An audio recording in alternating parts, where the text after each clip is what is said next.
morning, guys.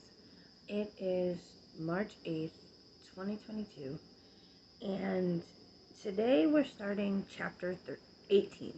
So we're going to be in Genesis chapter 18, verse 1 through Genesis chapter 18, verse 5. And the subheading to this chapter is A Son is Promised to Sarah. So we're going to read these 5 verses and then we're going to talk about them. Starting in verse 1. The Lord appeared again to Abram near the oak grove belonging to Mamre. One day Abram was sitting at the entrance of his tent during the hottest part of the day. He looked up and noticed 3 men standing nearby. When he saw them, he ran to meet them and welcomed them, bowing low to the ground. My Lord, he said, if it pleases you, stop here for a while. Rest in the shade of this tree while water is brought to wash your feet. And since you've honored your servant with this visit, let me prepare some food to refresh you better and you continue on your journey, before you continue on your journey. All right, they said. Do as you have said. Seems at first a little confusing.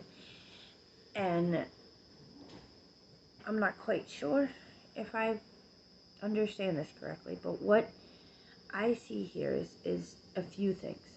The first is that it mentions the oak grove belonging to Mamre again. Remember, way back when Abram built altars to God, this was one of the places.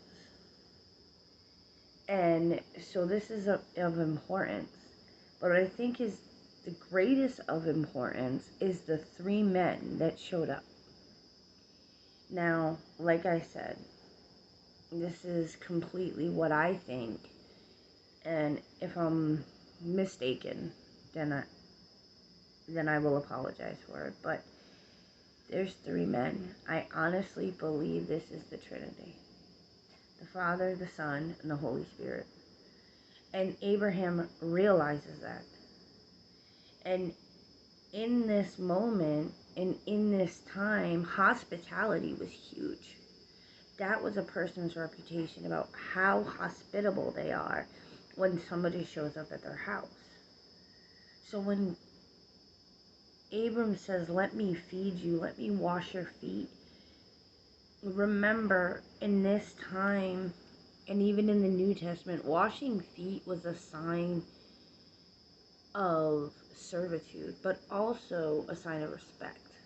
Because these were dirt roads, and all they had were sandals. So, I mean, think about the summer. When you're wearing sandals or flip-flops, your feet get dirty because of all the sand and the dirt. And so when Abraham says, let me wash your feet, he's saying, let me clean your feet. Let me get rid of the dirt. And Abraham says it out loud that this is Lord. He says, my Lord. So he knows that it's God that's appearing to him. This reminds me of Jesus. Jesus says, feed the hungry. Feed the foreigner. Wash each other's feet. And right here, that's what Abraham is doing. He's saying to God, rest. Come rest under this tree and let me take care of you. Let me feed you. Let me do all this stuff. And he bows down. He knows. He knows who's in front of him. So here's my question to you. Where is it that God appears in your life? Last night, I was having a rough night. To be honest, I was very upset. I was very sad. Something had happened during the day, and I was crying about it, and I cried out to Jesus. I said, Jesus, I need a hug. may seem something weird, but I said, I need a hug. I wish I could get a hug from you to feel comforted. And then my son walked into the room, gave me a hug. And I honestly do believe that was Jesus hugging me, saying, it's okay. Jesus shows himself through others many, many times in our lives. Sometimes it's hard to see it. Where is it that Jesus is appearing in your life? Where is it that you cry out and he answers it, not in a majestic way, but in a way of someone else showing up? Someone else fulfilling that prayer. And where is it that you can do that for someone? Where is it that you can be the answer to their prayers? We all go through trials, tribulations. We all go through pain and suffering. That's just, unfortunately, the way the broken world is.